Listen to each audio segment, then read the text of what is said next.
Si es que hay, no estoy seguro. ¿Sí hay? Ok, sí hay. Los niños con sus clases, jóvenes también con el suyo. Y yo creo que ya falta poco también para que el hermano Jonathan Galicia ya le pase la clase de los jóvenes a nuestro hermano César. Entonces, muchachos, váyanse despidiendo de su maestro, porque ya pronto se va. Ok, muy bien. Vamos a empezar, hermanos, con la clase de escuela dominical de adultos el día de hoy. Me tocó darla hoy. La razón de esto es porque la hermana Fer y nuestro hermano Jorge el día de ayer se cambiaron de casa. Entonces estuvieron ellos moviendo todo eso. Toda la semana estuvieron ocupados viendo eso. Y ya el día de ayer ya se fueron. Entonces el hermano no tuvo tiempo de preparar algo. Y me dice, pastor, no alcancé. Y yo, híjole, pues déjame ver qué hago. Porque la realidad es que no tenía nada preparado como tal. Entonces, decidí leer el día de hoy de un libro que he estado leyendo. Me lo regalaron para Navidad. De hecho, ya es la segunda vez que leo de este libro aquí en el púlpito. Es el libro de John Piper de La Providencia de Dios. Les recomiendo que lo compren. Realmente es un libro muy muy bueno en relación a lo que es la providencia de Dios. Y la razón por la cual decidí leer de este libro esta mañana, no nada más es porque es lo que he estado leyendo en los últimos días, sino que tiene mucho que ver con lo que vamos a ver en la siguiente hora. Entonces, la siguiente hora vamos a estudiar Job, como hemos estado estudiando, y Job habla de la providencia de Dios, es lo que vamos a ver hoy. Entonces dije, bueno, pues si vamos a ver Job en el servicio general de la mañana, y él habla acerca de providencia, pues vamos a aprender un poco más de providencia en escuela dominical. Ahora, tienen que entender que providencia es enorme, abarca todo. Providencia es uno de esos temas teológicos sumamente complejos que abarca, otra vez, todo. Este libro, John Piper se tardó 30 años en escribirlo y fue publicado por primera vez el año pasado. 30 años de ministerio estudiando un solo tema, la providencia de Dios. ¿Por qué? Porque el tema de la providencia de Dios es algo enorme y no podemos nosotros comprenderlo en 45 minutos que tenemos, ni siquiera en la próxima hora. Si él se tardó 30 años para ponerlo y hacer este hermoso libro, la verdad es que sería imposible para nosotros comprender todo. Entonces nada más vamos a ver un poquito acerca de la providencia de nuestro Señor Dios esta mañana. Vamos a tener nuestras Biblias abiertas ahí en Génesis capítulo 22. También vamos a ver otros versículos, hermanos, también vamos a ver otros capítulos, pero vamos comenzando con el capítulo 22, que es muy muy famosa esta porción. Básicamente es el sacrificio de Isaac a manos de su padre Abraham. Entonces todo esto es un acto de providencia. Ahorita vamos a hablar un poco acerca del tema. Claro, si tenemos tiempo de tener preguntas o interactuar antes de que termine el tiempo de escuela dominical, entonces lo haremos. Vamos a empezar, hermanos, con una oración. Señor Padre, le agradecemos por su persona. Le agradecemos porque usted es el ser que origina todo. Gracias, Señor, porque dentro de su soberanía usted extiende su providencia. La ha extendido desde antes de la fundación del mundo. El mundo mismo, la creación misma es su providencia. El hecho de que nosotros existimos y somos y respiramos, tanto el inconverso como el creyente, también es por su providencia. El hecho de que usted suple nuestras necesidades físicas, espirituales, emocionales, eso es por su providencia. El hecho de que usted haya escogido a sus santos para ser hijos suyos, esto es providencia. El hecho de que Él diera a su Hijo Jesucristo para proveer por ese sacrificio para nuestra salvación. Eso es providencia. Gracias, Señor, por ella. Le pedimos que esta mañana podamos aprender un poco más del tema, Señor, para que podamos entrar al libro de Job en la siguiente hora y también tener una mejor comprensión de ello. Gracias por esta su iglesia local, en el nombre precioso de nuestro Señor y Salvador Jesucristo. Amén. Muy bien.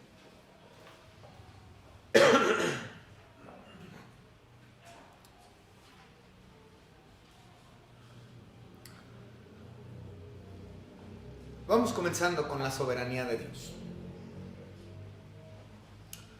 La soberanía de Dios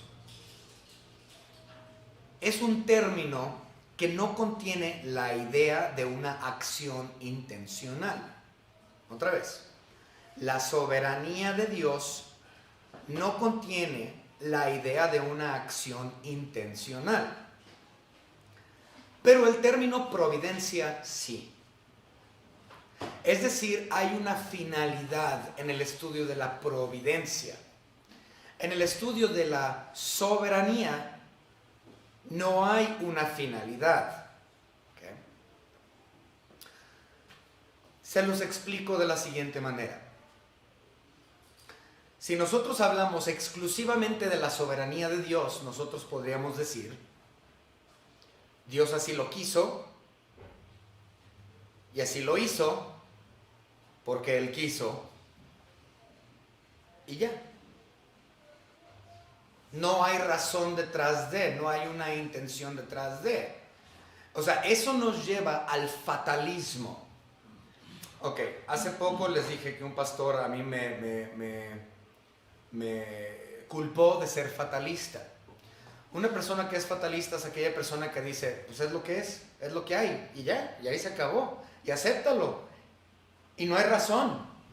O sea, Dios es soberano a tal grado que ¿qué te importa? No hay una razón de ser, no hay una intención final, simplemente es porque es. Eso es fatalismo. Yo no soy fatalista, porque dentro de la soberanía de Dios, la cual no explica una intención final, la providencia de Dios sí. El fatalista o el que nada más ve la soberanía de Dios dice, es lo que hay, es lo que es, acéptalo. ¿Te guste o no? Mientras que las personas que entienden providencia o están entendiendo o estudian lo que es la materia teológica de providencia, comprenden que sí hay una finalidad. En la providencia, la finalidad de todo es la alabanza de la gloria del nombre de Dios. Esa es la finalidad. Todo lo que Dios hace en su soberanía, aunque es lo que es y es lo que hay, es cierto, pero tiene una finalidad explícita dentro de lo que es providencia, la cual es la gloria de Dios, la autoexaltación de la persona de Dios. Dios es exaltado a causa de su providencia, a causa de su gloria, la alabanza del nombre de su gloria. Entonces, si nada más observo la soberanía, entonces caigo en un error, porque lo único que me queda es el fatalismo. Mientras que, si yo comprendo soberanía, y digo, dentro de su soberanía hay la providencia. La providencia sí tiene una finalidad, la cual es la alabanza de la gloria de su nombre. Ya expliqué la última vez que vimos esto, ¿okay? Bueno, ya habíamos leído un poco acerca de Génesis 22. Recuerden, les habíamos explicado que la palabra providencia viene de la palabra latina provide, es decir, ver antes de tiempo. Pero En realidad es mucho más que provide. Significa suministrar lo necesario. Dios ve de antemano y provee lo necesario. Y ahí viene el asunto de Génesis 22 en el monte Moría. Cuando Isaac iba a ser sacrificado, le dijo a su padre: ¿dónde está el carnero para el holocausto? Eso lo dice en Génesis 22, 7. Abraham respondió: Dios proveerá. Oh Jehová Jireh, Dios proveerá para sí el cordero para el holocausto, hijo mío. Eso lo dijo en Génesis 22, 8. Entonces pregunta Isaac: ¿y dónde está el carnero para el holocausto? Y dice: Dios proveerá. Dará de su providencia, dará de su provisión, Jehová Jireh. Y cuando Dios le mostró a Abraham un carnero atrapado entre las espinas, Abraham llamó a aquel lugar con el nombre de Señor proveerá, en Génesis 22, 14. Entonces, él le dice eso. Bueno, vamos a leerlo. Y llamó a Abraham el nombre de aquel lugar, Jehová proveerá. Por tanto, se dice hoy, en el monte de Jehová será provisto. Es decir, él sustentará. Otra vez. Proveer no nada más implica ver hacia el futuro, sino proveer implica ver la necesidad y suministrarla, que en este caso es la del carnero. Ahora, un asunto acerca de todo esto que ya hemos visto es que Dios hace todas estas cosas para su nombre, para alabanza de su nombre, para su gloria. Es decir, la autoexaltación divina.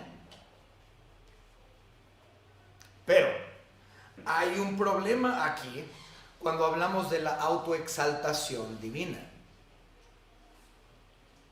Porque nosotros tenemos la idea, y lo vamos a ver ahorita en unos momentos, en la Biblia también lo marca, que la autoexaltación es pecado, ¿no? Entonces, cuando hablamos de que el propósito final de la soberanía de Dios dentro de su providencia es su glorificación, la alabanza de su nombre, esto implica autoexaltación. Entonces muchos dirían: bueno, entonces ahí no concuerda, porque la Biblia me dice que la autoexaltación es un pecado, pero Dios mismo en su finalidad de todo, dice: es para mi autoexaltación, para la honra de mi nombre, para la gloria de mi nombre, para la alabanza de la gloria de mi nombre, etc. Entonces Dios está exaltando. ¿Eso implica que Dios está pecando? Pues de ninguna manera. Pero ahorita vamos a ver un par de versículos. Vamos rápidamente a Isaías capítulo 48. Okay.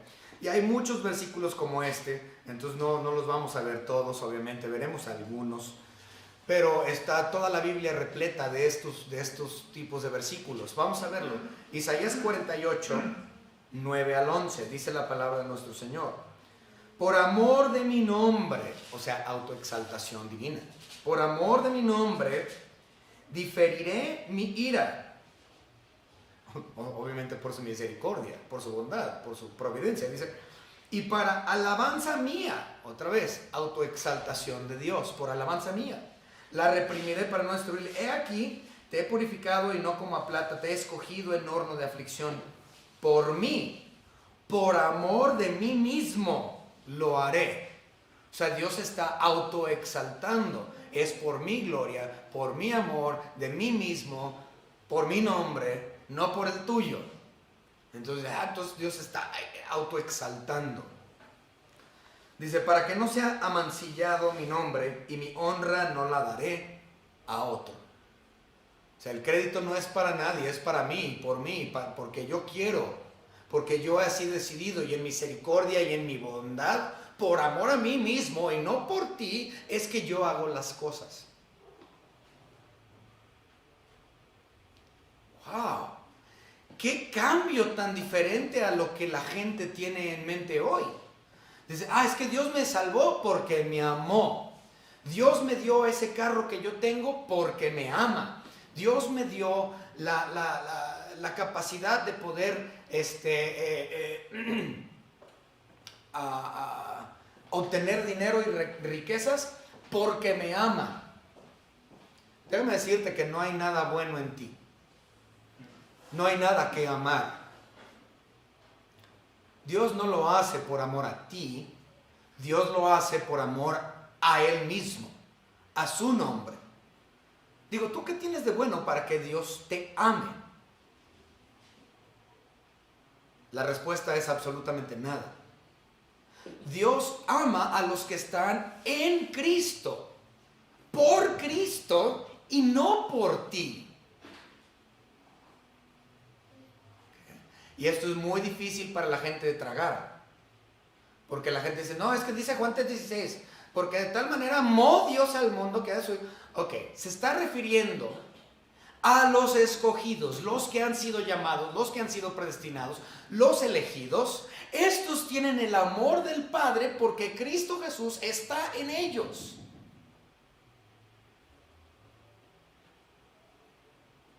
Es por amor a Cristo en ti. No es por ti, porque nadie busca a Dios. Todos se han descarriado, todos son asquerosos, todos son pecadores. ¿Tú qué tienes para que Dios te ame a ti? Todo lo que tienes es a causa de su providencia, por amor a Él mismo, por su propia autoexaltación. Pero las personas tienen es que yo soy buena persona, Dios me ama.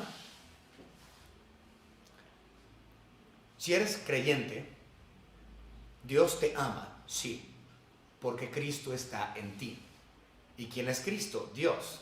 Y Él no puede negarse a sí mismo. Y Dios es amor a Él mismo. No te necesita. Pero las personas creen que sí. Yo soy bueno, soy agradable, Cristo me ama. Pues en primer lugar, si no eres salvo y no tienes al Espíritu Santo morando en ti, déjame decirte que eres aborrecido por Dios, no amado por Él. Que este es uno de los errores que muchas personas también hacen cuando van y dan el evangelio, ¿no? Dice, Cristo te ama, le dicen a un inconverso. No, la realidad es que Cristo no te ama. Eres aborrecido por Él porque eres un transgresor. Eres un pecador. No hay nada que amar en ti.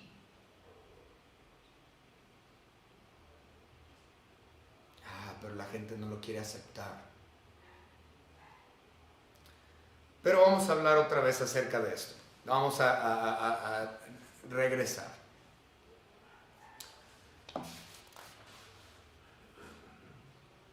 Vamos a ver algunos versículos que hablan en cuestión a la autoexaltación.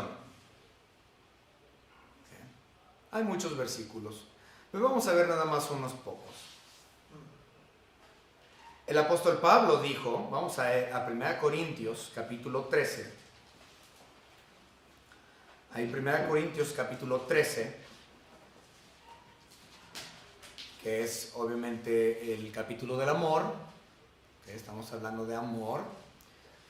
1 Corintios capítulo 13, versículos 4 y 5 nos dice la palabra: el amor es sufrido, es benigno, el amor no tiene envidia, el amor no es jactancioso, no se envanece, no hace nada indebido, no busca lo suyo, no se irrita, no guarda rencor, no busca lo suyo. Entonces claramente no hay autoexaltación. Si hay autoexaltación o amor por ti mismo, tu propia autoexaltación, entonces es un pecado.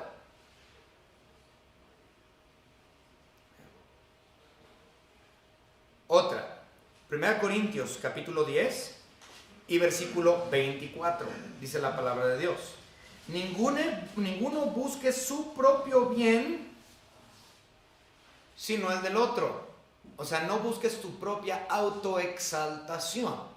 Entonces, cuando dice la Biblia que Dios se está autoexaltando porque todo lo que hace es para su amor, por sí mismo, para honra de su gloria, para alabanza de su gloria, por cuestiones de su nombre, Él se está autoexaltando, autoamando, buscando lo suyo.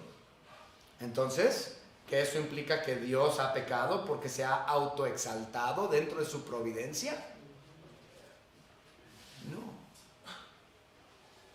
en ninguna manera.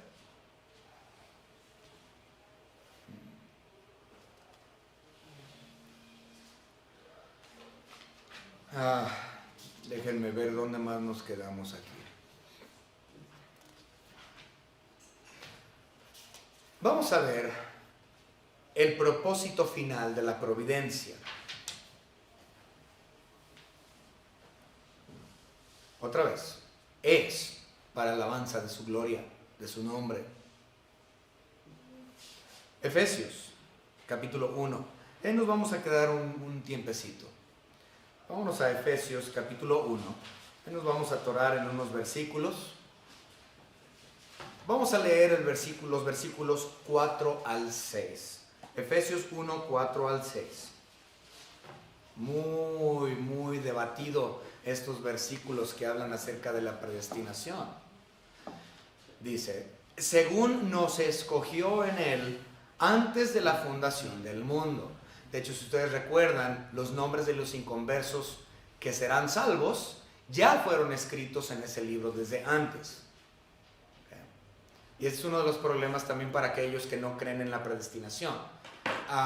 Muchas personas, y lo he dicho antes, muchas personas piensan que hay un angelito, el secretario de Dios, allá en el cielo, con un libro abierto. Y que el momento en que tú dices, Señor, soy un pecador, sálvame, ese ángel dice, qué bueno, mira, aquí vamos a poner el nombre. Israel Lobato aceptó a Cristo Jesús el día tal, fecha tal, gloria a Dios.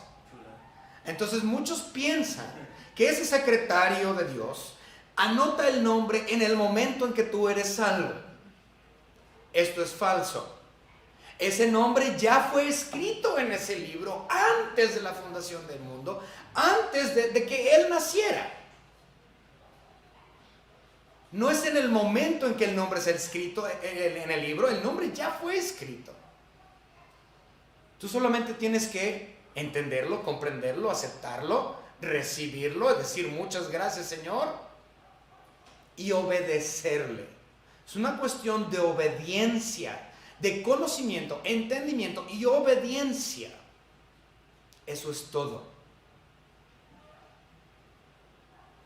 Ok, bueno, seguimos leyendo. ¿Dónde estábamos? Ok, Efesios 1, 4. Entonces nos escogió antes de la fundación del mundo para que fuésemos santos y sin mancha delante de Él. En amor, habiéndonos predestinado, ahí está esa palabra tan grosera para muchos. En amor, habiéndonos predestinado para ser adoptados hijos suyos por medio de Jesucristo, según el puro afecto de su voluntad. Fíjense, según el puro afecto de su voluntad. En otras palabras, no tiene que ver con tu voluntad. Tú no decides si tú quieres ser salvo o no. Es la voluntad de Dios que tú ya has sido predestinado para ser salvo y tu nombre fue escrito antes de la fundación del mundo en ese libro. Y Dios no se esperó a que tú decidieras si querías ser salvo o no, porque no tiene que ver con tu voluntad, sino con los designios de la suya. Eso es providencia. Okay. Versículo 6. Para alabanza, fíjense, de la gloria de su gracia. Entonces, ¿para qué es? ¿Cuál es la finalidad de la providencia? Para la alabanza de la gloria de su gracia, su autoexaltación, su autoglorificación. Dice, con la cual nos hizo aceptos en el amado. Wow, qué hermoso. Entonces son por los designios de su voluntad, no por mi voluntad. ¿Y cuál fue la finalidad de que Él haya provisto por mi salvación y mi predestinación y mi llamado y mi adopción? Para la gloria de la alabanza de su nombre. No tiene nada que ver conmigo.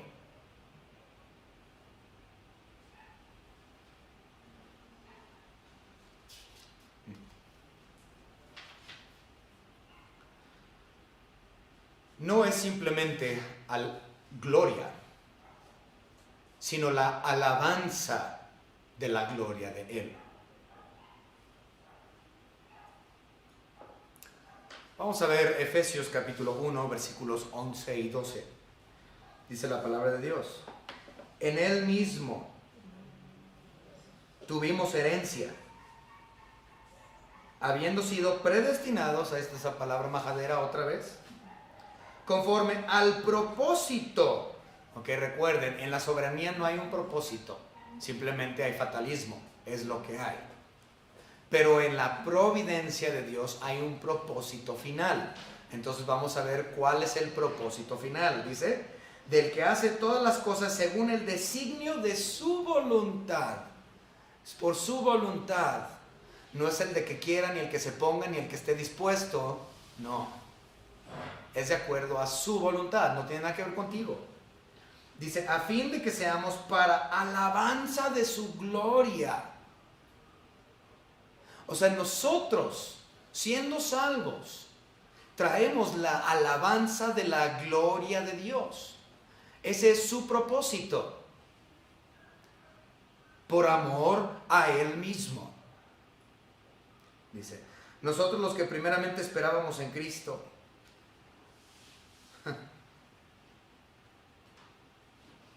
Ahora vamos a ver el 14. Que es las arras de nuestra herencia hasta la redención de la posesión adquirida para alabanza de su gloria. Esta es la finalidad de todo acto de provisión, para la alabanza de su gloria. Entonces no hay fatalismo, sino que hay un propósito final.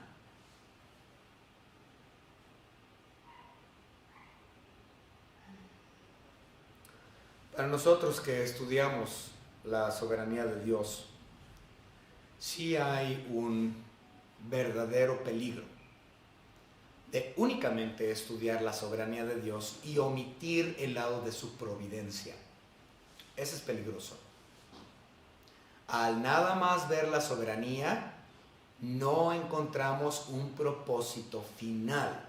Simplemente decimos, así quiso Dios. Fue su voluntad y así es, y ya. Y ni modo, es lo que hay. Pero en la providencia vemos la finalidad de todo. Es para la autoexaltación de Dios mismo por amor a Él mismo. Y no porque Dios esté pecando. De hecho, Él es el único que no peca. El autor de la perfección en sí mismo, sin pecado.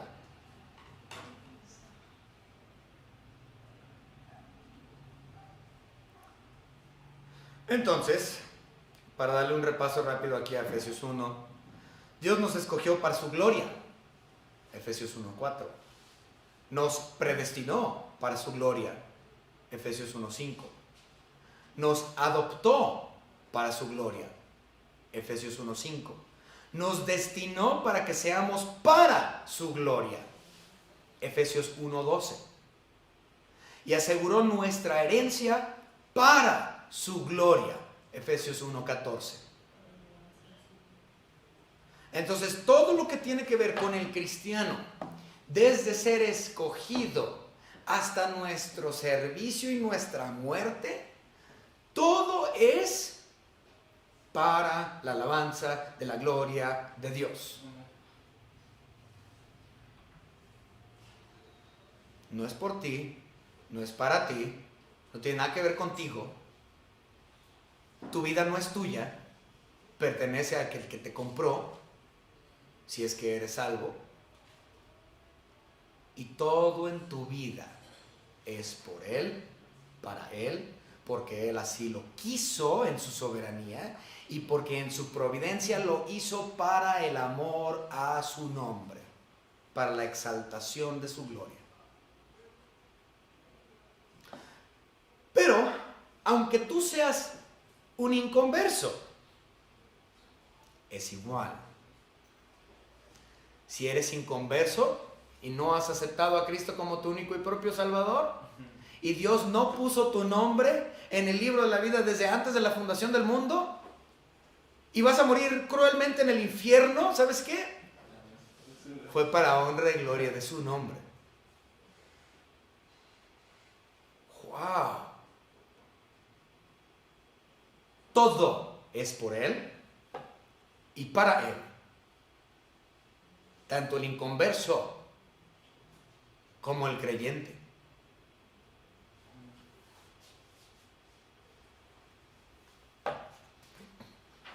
Ok.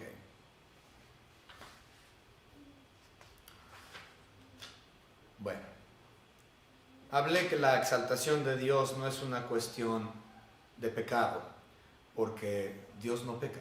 Dios nunca peca. Eso lo dice 1 de Juan 1:5. Vamos a verlo rápidamente.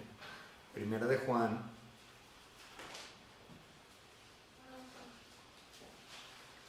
1:5 nos dice lo siguiente. Este es el mensaje que hemos oído de Él y os anunciamos: Dios es luz y no hay ningunas tinieblas en Él. Entonces su exaltación a sí mismo no es una cuestión de pecado como lo es para nosotros. Tampoco Jesús pecó. Hebreos 4:15 nos dice eso. Vamos a ver, Hebreos 4:15 nos dice acerca de Cristo Jesús que nunca pecó, dice la palabra de Dios. Porque no tenemos un sumo sacerdote que no pueda compadecernos de nuestras debilidades, sino uno que fue tentado en todo según nuestra semejanza, pero sin pecado. Dios no peca, Cristo Jesús Dios no peca. Entonces su autoexaltación para Él no fue pecado.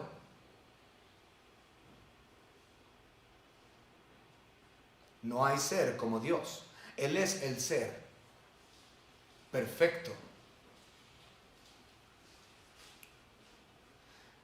De hecho, cuando estaban los fariseos ahí en Lucas capítulo 5, y Dios les dijo que, Cristo les dijo que Él podía, o que Él perdonaba los pecados, le decían: oye, eso es blasfemia, le dicen en Lucas 5:21. Solo Dios puede perdonar los pecados. Ellos pensaban que Él se estaba autoexaltando y poniendo en un lugar superior. Pues la realidad es que sí se estaba autoexaltando y sí se estaba poniendo en lugar superior, porque Cristo Jesús es Dios, el único que puede perdonar pecados. Entonces lo que Él dijo no fue una mentira ni blasfemia, sino una verdad absoluta y pura. Él es quien perdona los pecados. Pero los fariseos no lo tomaron desde ese punto de vista. Dijeron: Él se está autoexaltando.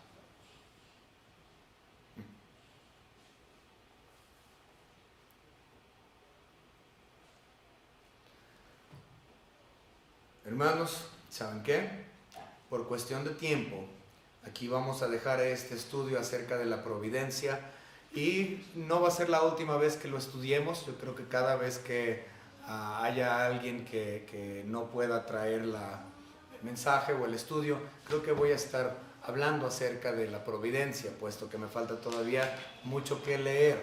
Y es un tema tan enorme que la realidad es que no podemos ni siquiera tocar la punta del iceberg aquí con esto, como muchos dicen. Providencia es enorme, es el tema de todos los temas en cuestión, teológica, en cuestión de la persona de Dios. Entonces aquí vamos a dejar esto el día de hoy. Espero que haya sido de bendición para ustedes y que hayan comprendido un poquitito más acerca de la providencia divina. Vamos a orar. Señor Padre, gracias le damos por este estudio acerca de su providencia. Le pedimos, Señor, que podamos a través de las siguientes semanas, el año, la vida que usted nos permita tener, a estudiar este enorme y precioso tema, su divina providencia. Gracias por todo lo que nos ha dado, Señor, por la salvación, por su voluntad. Usted nos escogió, nos llamó, nos predestinó para honra y gloria de la alabanza de su nombre. En el nombre precioso de nuestro Señor y Salvador Jesucristo. Amén.